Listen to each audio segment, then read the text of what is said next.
መንፈሳዊ ሜሬጅ ወይም ደግሞ መንፈሳዊ ትዳር በኦርቶዶክሳውያን ዘንድ ምን መሆን አለበት በሚል ኮንተንት እህታችን ዘማሪ ፋንቱ ትመጣለች። በዚህ ሂደት ላይ የእሷን ኤክስፒሪየንስ ትነግረናለች፣ ታስረዳናለች። ብዙ ሰዎች ትጠቀማላችሁ እና የሆነ ሰዓት ላይ በሳምንት 2 ቀን ወይ እንደዚህ ፕሮግራም ትይዝና ታስተካከልና ይህን ነገር ታከናውናለች። እንዳያመልጣችሁ። በተለይ ነገር ደግሞ ነገ ደግሞ በጣም የሚገርም ጊዜ ይኖረናል።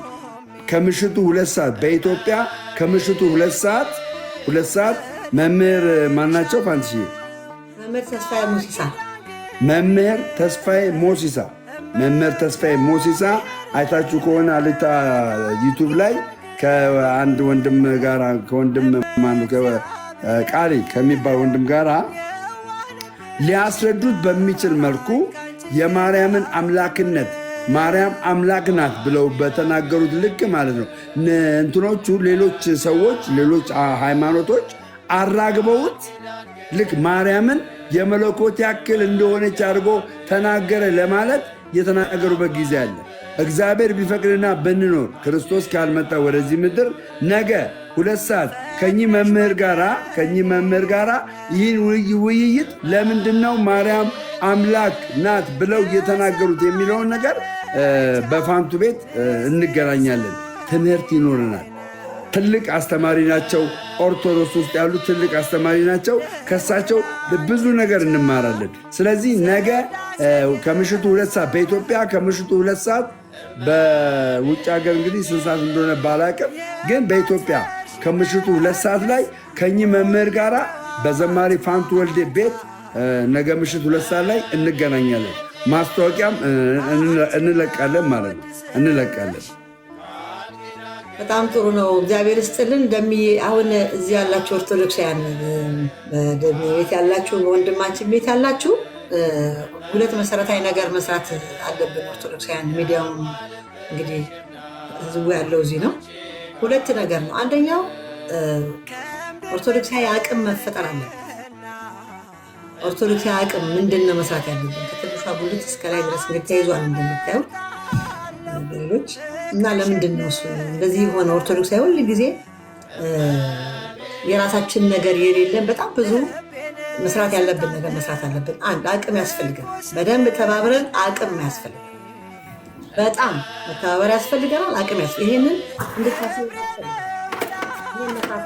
መሬት ላይ የወረደ ሚዲያ ላይ የማንናገረው ግን በደንብ በራሳችን በደንብ ተቀናይተን በምንገናኝበት ተገናኝተን የምታዩት ነው። መቼም ኢትዮጵያ ውስጥ ያለው ኑሮ 100 ብር በሚላክለት ዶላር ወይ 50 ብር በሚላክለት ዶላር ነው የሚኖረው አብዛኛው ህዝብ ስራ ስለሌለ ማለት ነው። ያችን ዝም ብሎ እለት እንዳይርበው ብቻ ነው አይደለም ዳቦ ገዝቶ የሚበላው። ግን ለምንድን ነው ያ እለት በየወሩ ከሚሰጠው አንድ ጊዜ የሆነ ነገር ቢያደርጉለት ቤተሰቡ ወይ ደግሞ 3 4 10 ሆነን ብናደርግ አቅም ነው የሚሆነው። ትልልቅ አቅም መፍጠር እንችላለን። በጣም ትልልቅ አቅም መፍጠር እንችላለን። ስለዚህ ይሄን ነገር እየሰራንበት ስለሆነ ከብዙ ወንድሞች ከብዙ እህቶች ጋር አቅም ያስፈልጋል። ያን አቅም ምንም እንዳንባሽ። ትዳር ለምንድን ነው አንዱ የሚፈታው? ልንገራችሁ፣ በችግር ነው፣ በማጣት ነው። እየተዋደዱ የሚፋቱ ሰዎች እየተዋደዱ መኖር ስላቃታቸው። ለምንድን ነው ኦርቶዶክሳውያን የማይወልዱት? ለምንድን ነው እሱ? ምክንያቱም እንደው ታውቃላችሁ ማጣት ምን ይሆናል? የቤት ኪራይ ከፍሎ ምን ብሎ መኖር ያልቻለ ሰው ልጅ ደግሞ ሲመጣ፣ ስለዚህ ያለው አማራጭ ልጅ እንዲያወልድ ይቆጠራል። ስለዚህ ይሄ የተሰራብን ስለሆነ በትዳር ላይ መስራትም አለብን።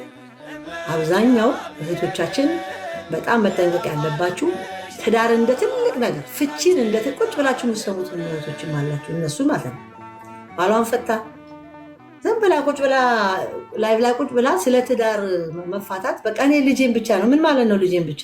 ባልሽስ ለልጅም እንደምታስተምሪያት ነገ እሷም እንዲሁ እየፈታች ከዛ ትውልዱ ምን እንደሚማረው ትልልቆቹ ማለት ነው። ትልልቅ የምንላቸው እዚህ ሚዲያ ላይ የሚባሉት እኔ ብዙም አላውቃቸውም፣ ግን እንደው አለ አይደለም በሰው ዘንድ በጣም 2000 3000 4000 ቁጭ በጣም ያስደነግጣል።